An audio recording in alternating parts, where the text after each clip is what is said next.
أعوذ بالله من الشيطان الرجيم.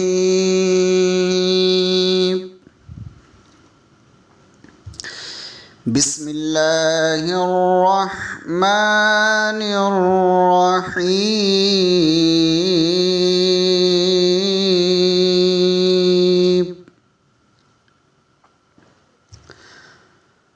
وَلَقَدْ يَسَّرْنَا الْقُرْآنَ لِلذِّكْرِ فَهَلْ مِن مُّدَّكِرٍ. صدق اللہ العظیم.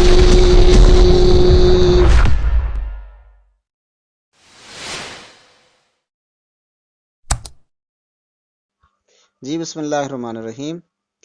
اللہ تبارک و تعالیٰ ارشاد فرماتے ہیں کہ ان منکرین سے سوال کریں کہ آسمان و زمین کا خالق کون ہے، بارش کون برساتا ہے، درخت کس کی قدرت سے اگتے ہیں، کیا اس کے سوا کوئی اور بھی معبود ہے؟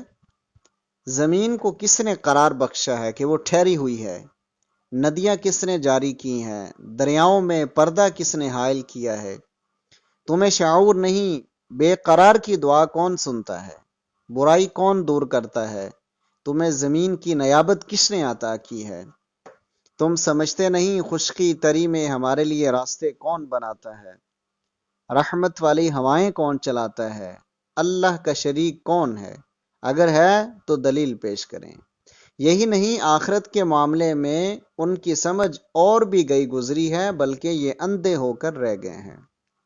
رکوع نمبر 2 کے اندر فرمایا کہ یہ کفار کہتے ہیں جب ہم مٹی میں مل کر مٹی ہو جائیں گے تو کیسے زمین سے نکالے جائیں گے؟ یہ تو ہم باپ دادا سے سنتے آ رہے ہیں. ارشاد الہی ہے زمین میں چل پھر کر دیکھو منکرین کا انجام کیا ہوا ہے. رہا مسئلہ جلد یا بدیر کا تو خبردار رہو وہ گھڑی تمہارے ساتھ لگی ہوئی ہے. اے نبی صلی اللہ علیہ وسلم آپ ان پر غم نہ کھائیں، اللہ ان کے ظاہر و باطن سے بخوبی باخبر ہے.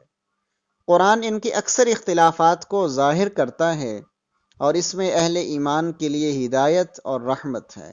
آپ اللہ پر بھروسہ رکھیں. آپ مردوں کو اور ان بہروں کو اپنی پکار کیسے سنا سکتے ہیں جو الٹے بھاگ رہے ہیں؟ آپ ان ہی کو سنا سکتے ہیں جو ہماری آیات پر ایمان لائے ہیں، لہذا یہی مسلمان ہیں. رکوع نمبر 3 کے اندر فرمایا کہ جو لوگ قرآن کریم پر اعتراض کر رہے ہیں آپ صلی اللہ علیہ وسلم ان کی بالکل پرواہ نہ کریں. آپ کا کام اندھوں اور بہروں کو دکھانا اور سنانا نہیں. آپ ان کو صاف بتا دیں کہ میرے اوپر اس قرآن کو پہنچانے کی ذمہ داری ہے، اس کو ماننا یا نہ ماننا تمہارا کام ہے. اگر یہ اس کو نہیں مانیں گے تو قرآن جن باتوں سے ان کو آگاہ کر رہا ہے ان میں سے ایک ایک چیز ان کے لیے سامنے آ کر رہے گی. جو نیکی کرے گا اسے بہتر بدلہ ملے گا. اس روز حشر کی گھبراہٹ سے یہ امن میں ہوں گے. جو برائی کریں گے منہ کے بل اندھے آگ میں ڈالے جائیں گے اور اپنے کیے کا بدلہ پائیں گے. اس کے بعد سورہ قصص کا آغاز ہو جاتا ہے جو کہ 28 نمبر سورہ ہے، مکی ہے، جس کے 9 رکوع ہیں اور 88 آیات ہیں. رکوع نمبر 4 کے اعتبار سے پارے کا یہ چوتھا رکوع ہے کہ ظالم فرعون ملک میں بڑے ظلم ڈھا رہا تھا. اس نے اسرائیلیوں کو بے بس کر دیا تھا، ان کے لڑکوں کو قتل کرتا اور ان کی لڑکیوں کو زندہ رہنے دیتا تھا. ہم نے چاہا کہ کمزور اور بے بس لوگوں کو اقتدار بخشیں اور فرعونیوں کا خاتمہ کر دیں. ہم نے نومولود موسیٰ کی والدہ کو ہدایت کی کہ جب تمہیں موسیٰ کے بارے میں خطرہ ہو تو اس کو دریا میں پھینک دینا اور فکر نہ کرنا، ہم اسے تیرے پاس لوٹائیں گے اور اسے رسول بنائیں گے. چنانچہ ماں نے خطرہ پا کر بچے کو دریا میں پھینکا اور فرعونیوں نے بچے کا صندوق اٹھا لیا. فرعون کی بیوی نے اسے مشورہ دیا کہ بچے کو قتل نہ کریں بلکہ اسے بیٹا بنا لینا چاہیے. اس پہلو پر بھی غور کیا جائے کہ موسیٰ کی والدہ کا دل بے قرار تھا. اگر ہم اس کے دل کو مضبوط نہ کرتے تو سارا راز کھل جاتا. فرعون کے گھر میں جب موسیٰ علیہ السلام نے کسی دائیا کا دودھ نہ پیا تو ان کی بہن نے کہا کہ میں تمہیں ایسی عورت کا پتہ بتاتی ہوں جس کا دودھ بچہ پی لے گا۔ اس طرح ہم نے موسیٰ علیہ السلام کو ان کی ماں کے پاس واپس لوٹا دیا۔ رکوع نمبر 5 کے اندر ارشاد فرمایا جب موسیٰ علیہ السلام جوان ہوئے تو ایک روز آپ نے ایک قبطی اور اسرائیلی لڑکے کو لڑتے دیکھا۔ قبطی کو آپ نے گھونسا مارا تو وہ مر گیا۔ دوسرے روز وہ اسرائیلی پھر کسی سے لڑ رہا تھا، آپ نے اسے سخت سست کہا تو اس نے کل والے واقعے کا راز افشا کر دیا۔ موسیٰ علیہ السلام اس خوف سے مصر سے بھاگ کر مدین پہنچ گئے۔ رکوع نمبر 6 کے اندر فرمایا کہ مدین میں ایک کنویں کے پاس بیٹھے تھے، بھوک ستا رہی تھی۔ دیکھا کہ 2 لڑکیاں بکریوں کا ریوڑ لے کر اس انتظار میں کھڑی ہیں کہ لوگ پانی پلا کر چلے جائیں تو ہم اپنے ریوڑ کو پلائیں۔ موسیٰ علیہ السلام نے حال پوچھا تو ان کے ریوڑ کو پانی پلا دیا۔ یہ شعیب علیہ السلام کی بیٹیاں تھیں دونوں۔ انہوں نے گھر جا کر واقعہ سنایا تو والد صاحب نے موسیٰ علیہ السلام کو بلایا۔ پھر موسیٰ علیہ السلام 10 سال تک ان کی بکریاں چراتے رہے، وہیں ان کی بیٹی سے شادی ہوگی۔ موسیٰ علیہ السلام جب اس واقعے کا ذکر کرتے ہیں تو اللہ نے قرآن میں یہ نقشہ کھینچا ہے کہ موسیٰ علیہ السلام کہتے ہیں کہ وہ دونوں لڑکیاں شرم و حیا کے اس قدر پیکر تھیں کہ گویا یوں محسوس ہو رہا تھا کہ تمشی علی استحیا، کہ وہ حیا کے اوپر چل کر آ رہی ہیں۔ آپ اندازہ کیجئے کہ قرآن نے کیا نقشہ کھینچا ہے ان عورتوں کے حیا کا، کہ قرآن اس بات کا شاہد ہے، قیامت تک ہر انسان اس کو پڑھے گا کہ وہ لڑکیاں اس قدر با حیا اور با کردار تھیں کہ گویا وہ حیا کے اوپر پاؤں رکھ کر چل رہی تھیں۔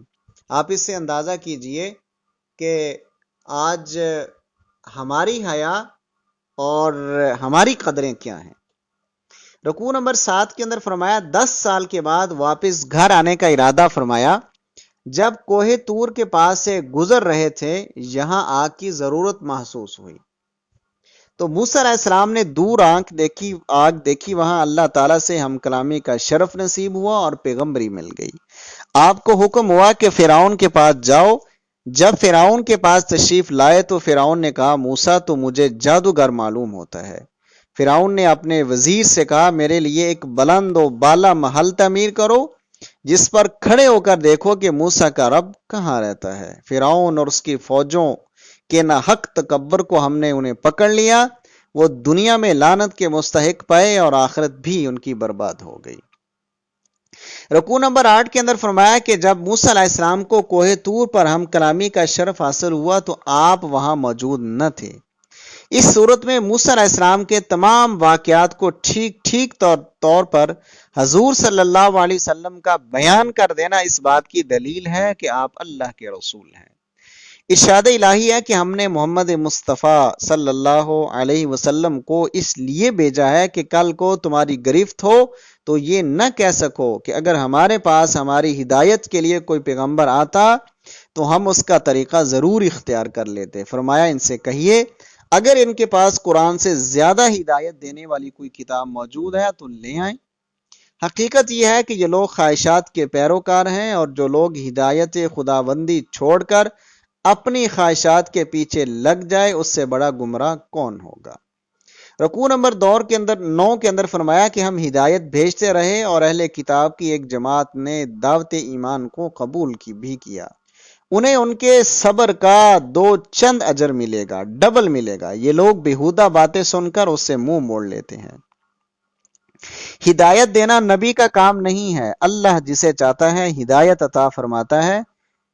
یہ لوگ کہتے ہیں کہ اگر ہم تیری ہدایت پر چلیں تو لوگ ہمیں اچک لیں گے، یہ نہیں سوچتے کہ حرم مکہ کا امن ہم نے انہیں عطا کیا ہے جہاں ہر قسم کے پھل ہیں، اور کتنی ہی ایسی بستیاں ہیں جو ہم ہلاک کر چکے ہیں جن کے امراء اپنے سمانے تعیش پر ناز کرتے تھے، پھر انہیں ان میں بسنا نصیب نہ ہوا۔ اللہ تعالیٰ کا دستور یہ ہے کہ جب تک کوئی نبی نہ آ جائے اور کسی بستی کے لوگ ظلم کی روش اختیار نہ کر لیں وہ انہیں ہلاک نہیں کرتا۔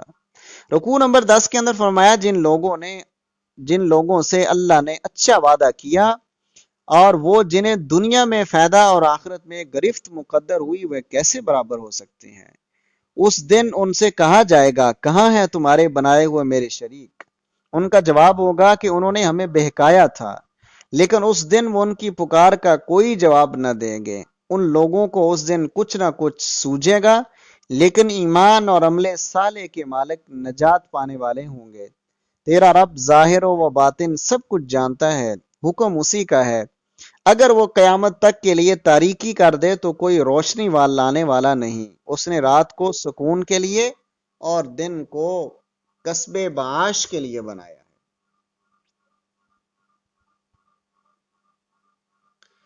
اور پھر رکوع نمبر 11 کے اندر اللہ تبارک و تعالی ارشاد فرماتے ہیں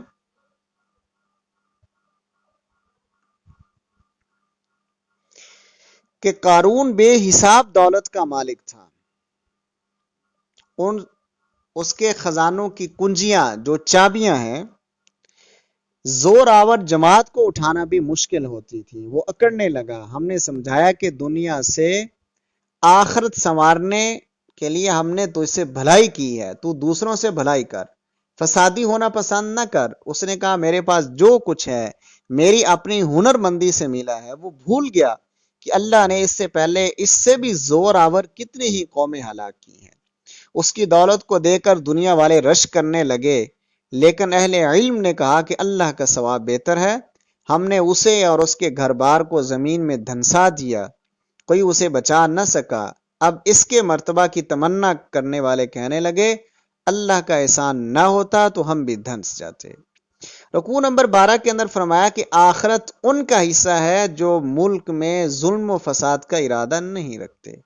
قرآن تم پر نازل کیا گیا ہے جبکہ تمہیں امید نہ تھی کہ تم پر کتاب اتاری جائے گی۔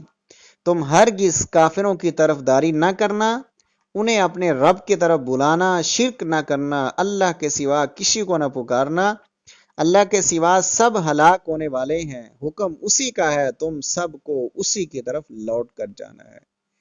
اس کے بعد سورہ العنکبوت کا آغاز ہو جاتا ہے۔ یہ بھی مکی سورہ ہے جس کے 7 رکوع ہیں اور 69 آیات ہیں، 29 نمبر سورہ ہے۔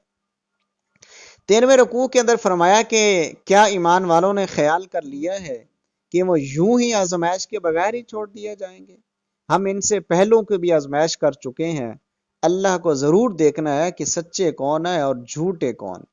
بری حرکتیں کرنے والے کسی غلط فہمی میں نہ رہیں، یہ بھاگ کر ہماری دسترس سے باہر نہ نکل سکیں گے۔ جو کوئی اللہ سے ملنے کی توقع رکھتا ہے اسے معلوم ہونا چاہیے کہ اللہ کا مقرر کیا ہوا وقت آنے ہی والا ہے۔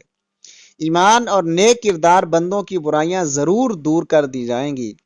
جن مسلمانوں کے والدین مشرک تھے انہیں ہدایت فرمائی گئی کہ وہ ایمان پر قائم رہیں اور ماں باپ کا کوئی غلط حکم نہ مانیں، البتہ ان کے ساتھ نیک سلوک کرتے رہیں۔ کمزور دل مسلمانوں سے فرمایا کہ اللہ کے راستے کی سختیوں کو برداشت کرو، کیونکہ اللہ ضرور یہ دیکھتا ہے کہ کون ایمان والے ہیں اور کون منافق ہیں۔ اور کافروں کا ایمان والوں سے یہ کہنا جھوٹ ہے کہ ہمارے طریقوں پر چلو، ہم تمہاری غلطیاں اپنے اوپر سے لے لیں گے۔ ہاں یہ ضرور ہے کہ وہ اپنے بوجھ اٹھائیں گے اور دوسرے بہت سے بوجھ بھی، اور اللہ ان کے جھوٹ کی ضرور باز پرس کرے گا۔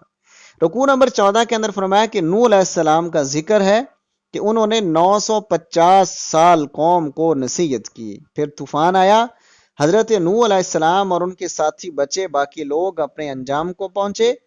ابراہیم علیہ السلام کا ذکر فرمایا کہ انہوں نے اپنی قوم کو رب تعالیٰ کی عبادت کی دعوت دی کہ اسی سے رزق مانگو، اسی کی عبادت کرو اور اس کے شکر گزار بن کر رہو۔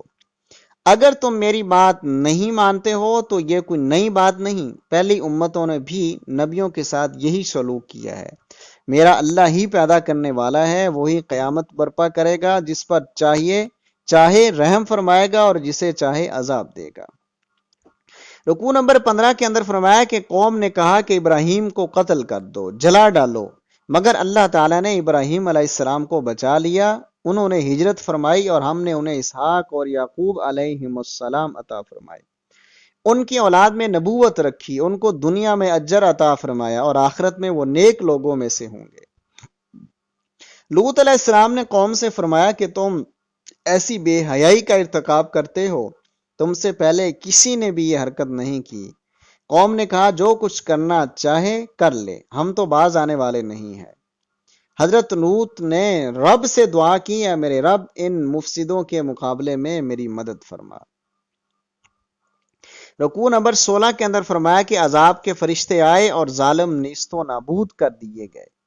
اس ظالم قوم پر اس کے کرتوتوں کی بدولت جو عذاب آیا تھا، اس کی ایک نشانی آج بھی موجود ہے، جسے تم شام کی طرف اپنے تجارتی سفروں میں جاتے ہوئے شب و روز دیکھتے ہو۔ ہم نے حضرت لوط علیہ السلام کو اور ان کی بیوی کے سوا ان کے گھر والوں کو بچا لیا۔ ان کی بستی کے لوگ بدکاری کرتے تھے، اس لیے آسمان سے ان پر عذاب ٹوٹا۔ قوم مدین کی طرف ہم نے شعیب علیہ السلام کو بھیجا۔ انہوں نے کہا، لوگو اللہ کی بندگی کرو، روز آخرت کے امیدوار رہو، زمین میں مفسد بن کر زیادتیاں نہ کرتے پھرو۔ مگر انہوں نے جھٹلایا تو آخر کار ایک سخت زلزلے نے ان کو آ لیا اور وہ اپنے گھروں میں پڑے کے پڑے رہ گئے۔ قارون، فرعون اور حامان کے پاس بھی موسیٰ علیہ السلام آئے، مگر انہوں نے اپنی بڑائی کا زوم کیا، حالانکہ وہ بھاگ کر اللہ کی گرفت سے بچنے والے نہ تھے۔ آخر کار ہم نے ہر ایک کو اس کے گناہ میں پکڑا، کسی پر پتھروں کی بارش برسائی، کسی کو زبردست دھماکے نے آ لیا، کسی کو ہم نے زمین میں دھنسا دیا، کسی کو غرق کر دیا۔ اللہ ان پر ظلم کرنے والا نہ تھا، مگر وہ خود ہی اپنے اوپر ظلم کرنے والے تھے۔ جن لوگوں نے اللہ کو چھوڑ کر دوسرے سرپرست بنا لیے ہیں، ان کی مثال مکڑی جیسی ہے جو جالا تن کر اپنا گھر بناتی ہے، اور سب گھروں سے زیادہ کمزور گھر مکڑی کا گھر ہی ہوتا ہے۔ یہ مثالیں ہم لوگوں کے سمجھانے کے لیے بیان کرتے ہیں، انہیں صرف علم اور ایمان والے ہی سمجھتے ہیں۔